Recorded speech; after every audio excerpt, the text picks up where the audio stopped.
it's very tricky on Friday and Saturday, because Friday and Saturday is our, very busy time.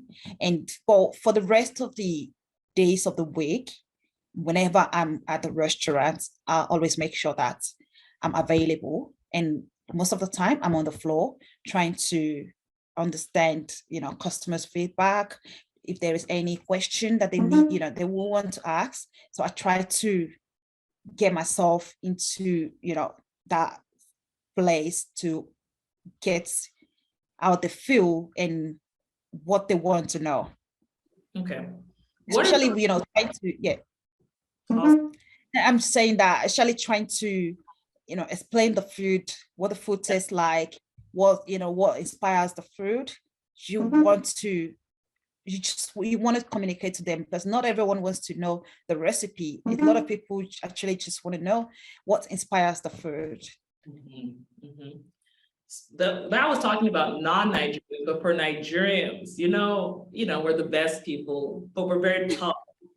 We love our food and we're very blunt and direct. So do you ever feel any pressure, especially the people, Nigerians going to your restaurant are so far away from home, they really want to feel that immersion, even if it's just for an hour. Do you feel a lot of pressure in delivering to your Nigerian clientele? Honestly, I don't think so, because, I believe in what I do.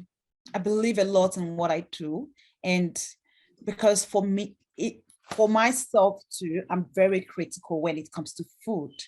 So I always try my best to make sure that whatever I'm giving to people is up to the standard that I will be expecting when I go to restaurants. So, I won't say I'll satisfy everyone, but a lot of people, it's been positive feedback from a lot of people. And people have come in, I've seen people come in, they're like, my God, that's the best jollof rice I've had in a long while. It's, it really tastes like home. It tastes like what they expect it to be. And I believe that's actually what is helping us at least Lagos, because it's not just about other non-Nigerians.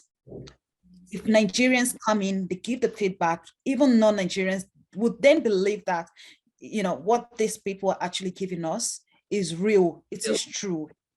So what we try to do is, when you come into it, if you order jollof rice, if you travel today and go to Nigeria where they actually cook it, it has to be the same. You should be getting the same flavor, because that's what we promised people.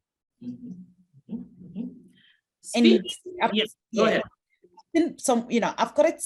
There was a customer that came in some times ago. He just arrived from Nigeria.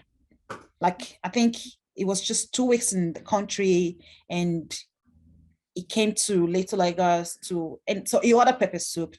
So as soon as he took a spoon into his mouth, and he said, "Oh my God, I feel like I'm in Lagos. This is the this is the pepper soup that I'll be eating at home." So that's, that alone gives me joy. So the moment it changes to, something else, it's starting becoming an infusion, and that's not what the brand is about.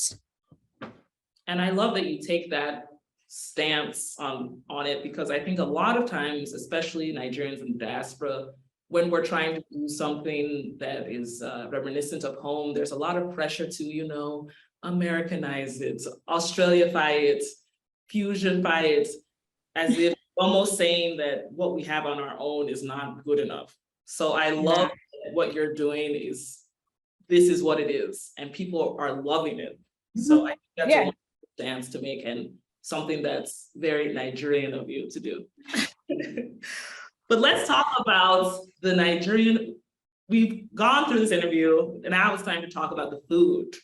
I have spent a lot of time with my mouth drooling over these images on Instagram. The goat meat stew. I looked at a lot of reviews. That seems to be very, very popular. It looks amazing. Can you tell us about that dish in particular? Wow. When I was in Nigeria, I didn't, it's a dish that, as if you're not too rich enough, you don't go to it. So, and coming to Australia, I wanted to make it something that anyone comes in and have a taste of it. You know, so when people come in, they taste it, they feel like, wow, you know, this is totally different from what they could have, what they're expecting at all. And complementing jollof rice and plantain. Oh my God. I had a review from someone that says the person is Australian, and he ate it. He said, "Oh my God, this is an explosion of flavor in my mouth." So, so those are those dish I pay so much attention into making it, to make sure that when people come in, the same flavor they get, they get it every day, irrespective of who is cooking the food. Yeah, yeah. The same flavor, it's consistent. You don't come in today and then eat something else tomorrow. No, it has to be the same. Yes. So the customer knows what to expect each time. Yes. You also have to talk about your moin, because I have never seen moin look so I don't know. It looks so lovely, the way you present it, the color, everything. How we present in Nigeria is also great too. But I love that you can show that something traditional, you can showcase it in a different way. In a different way, yeah. And I'm sure that a lot of people love that moin. And especially, I think Nigerian food, African food, people just automatically associate us with meat. But there are a lot of vegan friendly options. Moin, you're into beans, like even like fish. So I'm glad that you're showcasing all those things to get people to know that Nigerian food, it can also be healthy food. It doesn't have to be exactly. Yeah, exactly. For me, moin is one of the traditional food that I actually learned from my grandmother. Hey. And it's one of our favorite food that she never goes wrong with it. And she always say that when it cooks, you have to minimize the seasoning, minimizing everything actually brings out the flavor in food. Don't overdo it. So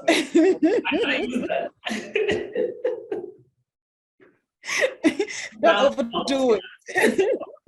You don't have to, put all sort of curry, thyme, everything inside to get all the food.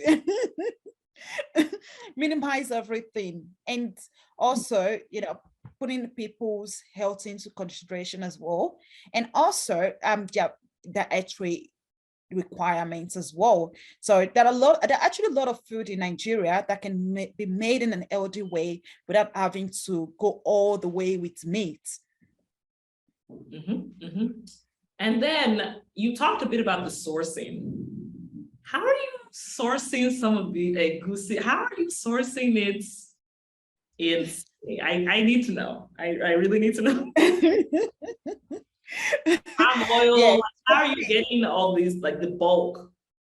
Yeah, it's actually, one of our major challenges at the moment, especially with the situation of the with importing and exporting after COVID. So it's very, very hard. But shout out to all the African shop that has been making sure that have not relent in bringing things to Australia. So, well, sometimes they don't have everything all at once. So I have to travel to different location in order to get them. But they've been making us happy. They've been, I actually had some few suppliers that they will deliberately bring things just because of us, and they'll call me, "Oh, Kemi, I have this item just because of you," and I was like, "Okay, I'm coming to pick it up." Yeah, so yes, shout out to them. They've been doing a great job in helping us to get the ingredients. That's wonderful. And that shows also that community collaboration that exists between Yes. Africans in the diaspora. Yeah. So you have so many beautiful things on your menu, and I wish I could try it right now. Is there anything that's maybe you don't want to share right now, but that can be upcoming that maybe you're thinking about putting on any particular Nigerian dish that's not there that you would love to see there in the future? Okay, I've got a few though, but one of them is native jollof rice. Native rice, I love it. So I've done it on few pop-ups, and the love, people love it. Something that's a jollof rice that they don't have to order meats, meat separately. It's just all in one combo. And Yeah. also, efo is one of my favorites as well.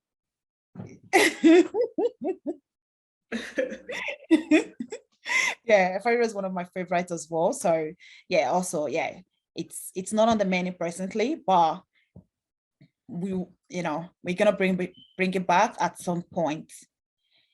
Yeah. So and also we've got Chef Kemi special wings. Okay. Mhm. It's hot and it's sweet. So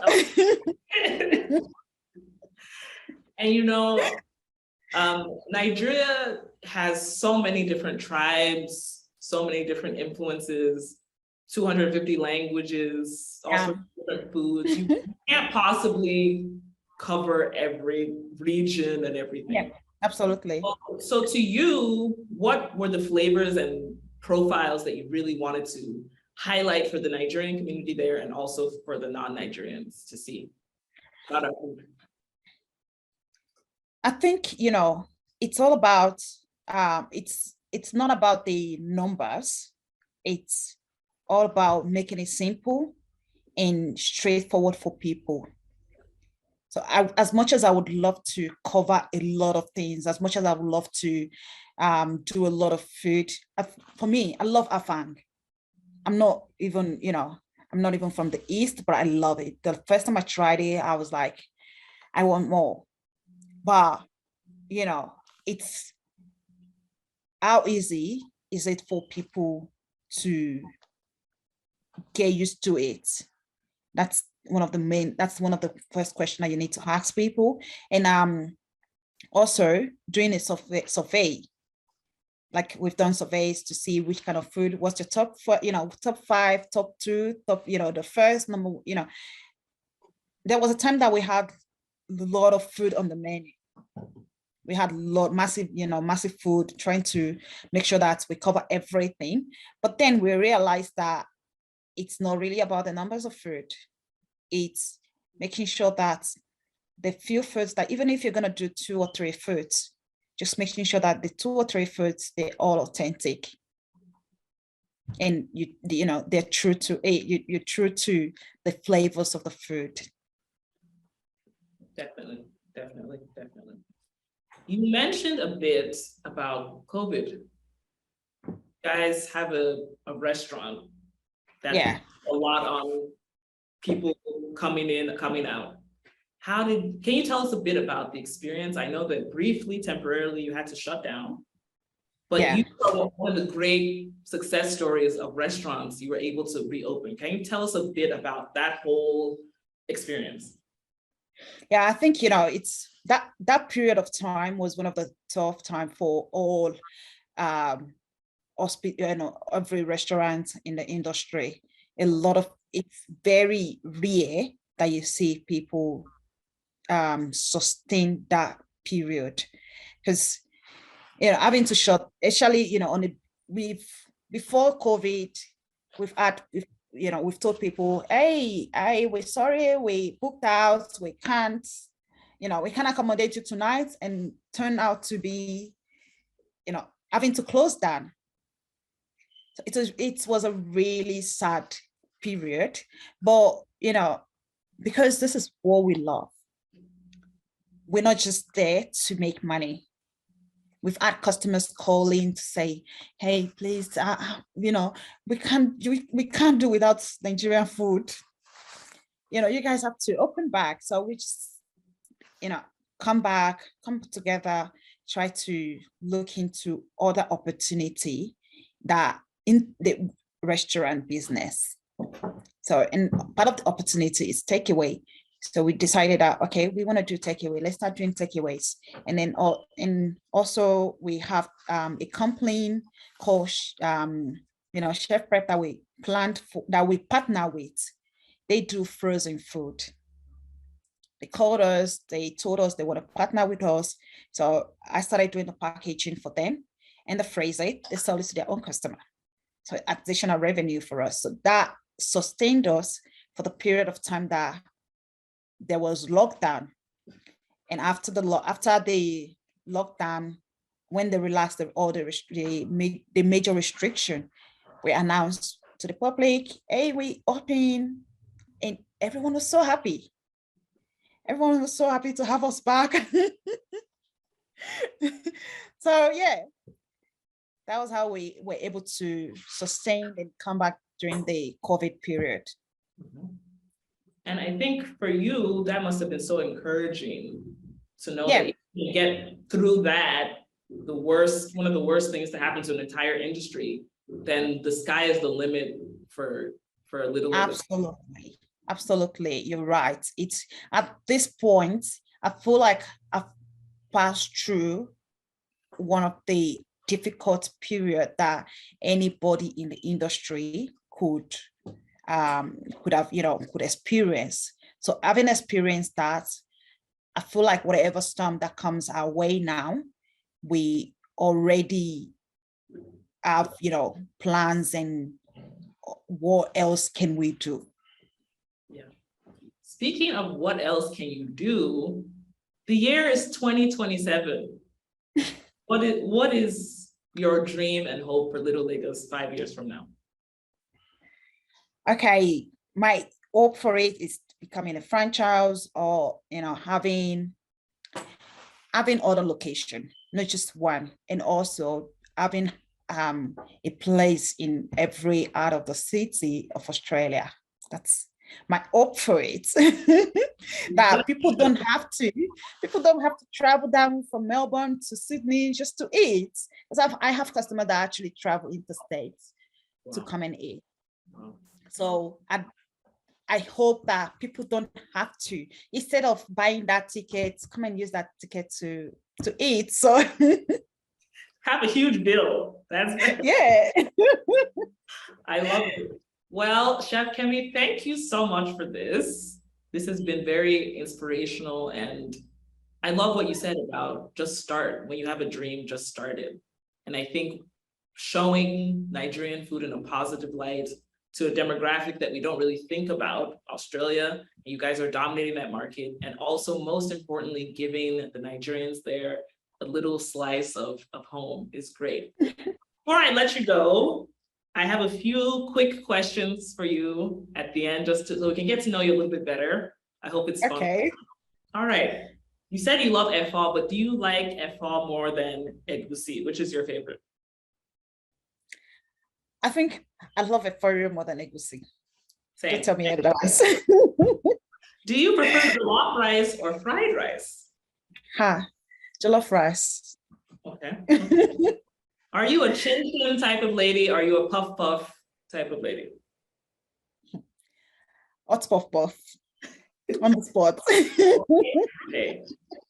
How peppery, Nigeria, I don't really like pepper, but Nigerians were known for pepper. How peppery can you handle your food?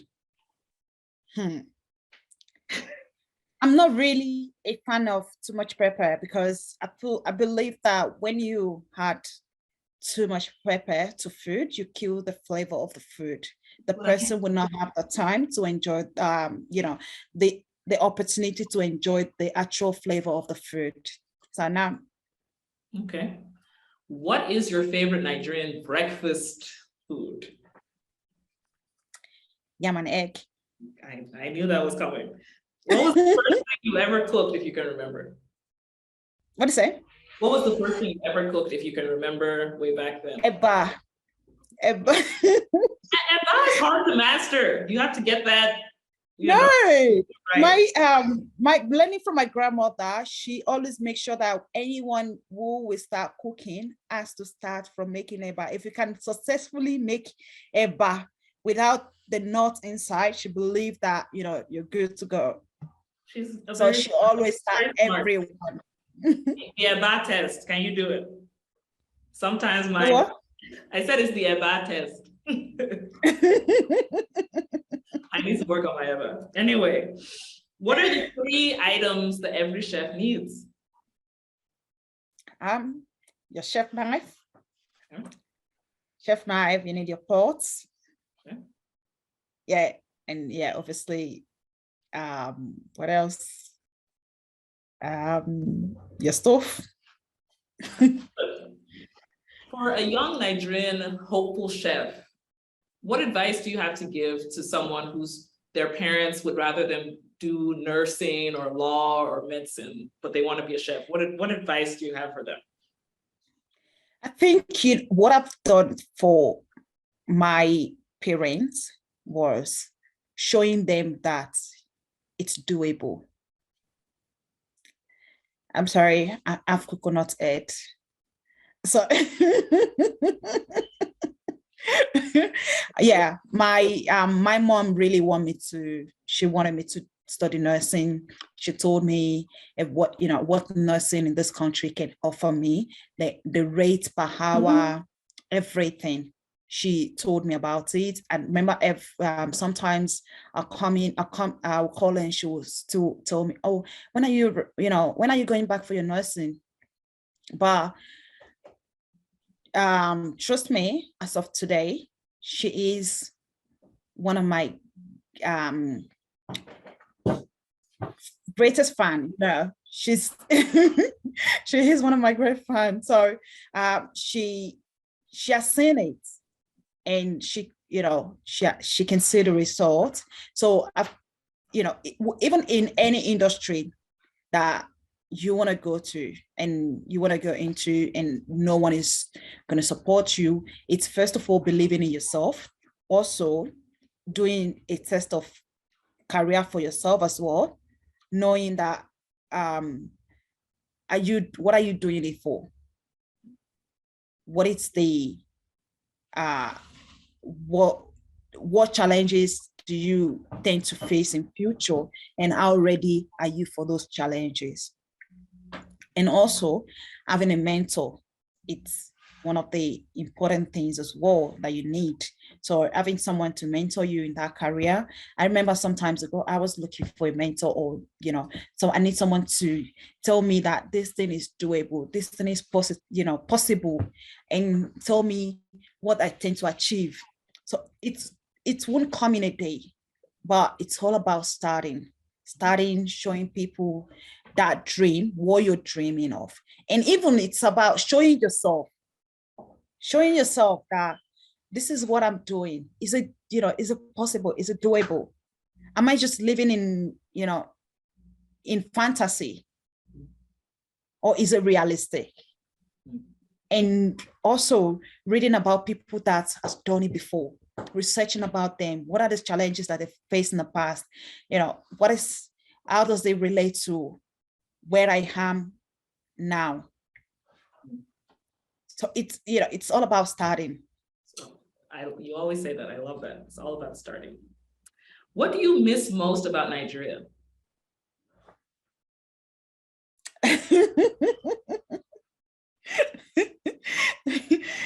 I'm not too sure what I missed, but I think the lifestyle generally was amazing. The lifestyle in Nigeria was amazing. Relating with people. In here, everyone doesn't have a time. You can go days, you can go years without even seeing your parents. But in Nigeria, people just take it as a thing of duty that, you just have to hang out. But for here in Australia, it's all about, it's a language now. Oh, I'm sorry, I'm just so busy. I am just so busy. Being busy, it's a language, whereby living in Nigeria, there is nothing, even though people were busy, but still people still make it a thing of duty to visit one another. Definitely true, definitely true. You talked a bit about sourcing food. I have been kind of stalking your online menu. I noticed you have Star Radler beer. How do you get that? I am very curious. Yeah, I'm not yet to disclose our supplier, but Don't yeah, reveal the trade secrets. yeah, but yeah. So we have a company that does have a license to import drinks from Africa. Okay. Because here in Australia, for you to import a drink, you need to have the license. We don't have the license because we are not into importing or into selling drinks in hostels. So, but there is a company that, God has blessed to use to bless us. So yeah, they. I love that. I had to ask you that. What's your favorite Australian food? Oh wow. I'm actually a typical Nigerian. Yeah. I'm a typical Nigerian that I majority of my foods are the food that I eat Nigerian. Mhm. What's your favorite Nigerian song of the moment? Last, not everybody get your That's breakfast. perfect for you. That's perfect for your restaurant. Yes. Okay. As you know, Nigeria, we're heading into an election year. Do you have any hopes for the country? Yes, absolutely. I believe that, our generation is making a lot of difference. And we are here for the right thing. We're here for the truth. We are here to make the Nigeria better. So we're tired of, whatever that has happened in the past. We just want to see the country in a better way, because as a Nigerian living in Australia, we realize that other countries doesn't have, you know, some of the things that we have. Nigeria is blessed. We're blessed in all ramification. So why are we denying ourselves of those blessings? I believe that, the country will be better. Amen. You mentioned that you met Mr. Ade and you guys had this vision. How important is it in life to have an open mind? Even when you might not know all the details, how important is it to just sometimes say, I'm gonna try something? In what times? In terms of, you said that you just met him and he Oh, explained okay, yeah. the idea that he had, but maybe the details weren't completely there, but you had enough self-confidence in yourself to just say, I'm with you on this. How do you kind of advise other people to sometimes do the same thing, have an open mind? Yeah, I think, sometimes knowing what you want is very good. So knowing what you want, understanding your journey, and knowing that everyone is different. So with Ade, it's just all about me understanding him and knowing what I want. So, and from the beginning, I made him understand that, look, I am just all about, as much as, look, not like I don't love money. I like money. I want to make money, but but my priority is getting the food right. And we're splitting responsibility. So we split the responsibility for him, not like he doesn't know what goes on with the food. I give him updates about what goes on with the food, but he gives me the control over the food and over the event. I know that was a strength. That's, a strength. So I give him control over it. So we don't make it into each other's responsibility. We split the responsibility, and splitting the responsibility actually made us a great team, because we're using each other's strengths rather than focusing on each other's weakness. And yeah, like you said, having an open mind, trusting the journey. Sometimes it's always good to trust the journey, believe in the journey, and trusting who you're going on the journey with, believing in them that whatever, and believing that whatever that happens, you've tried your best, you've done your part. It is them that messed up, not you. Yes, yes, we love that. You mentioned your grandmother being so important to you, so integral to your, not only your food journey, because she's kind of the origin story, but also your life. Apart from food, we know she gave you a lot of good insight to food. Is there any advice she ever gave you about life that is something you think about sometimes? I think, this one doesn't actually come from my grandmother, but it comes from my mother. So there was a day that my mom looked at me.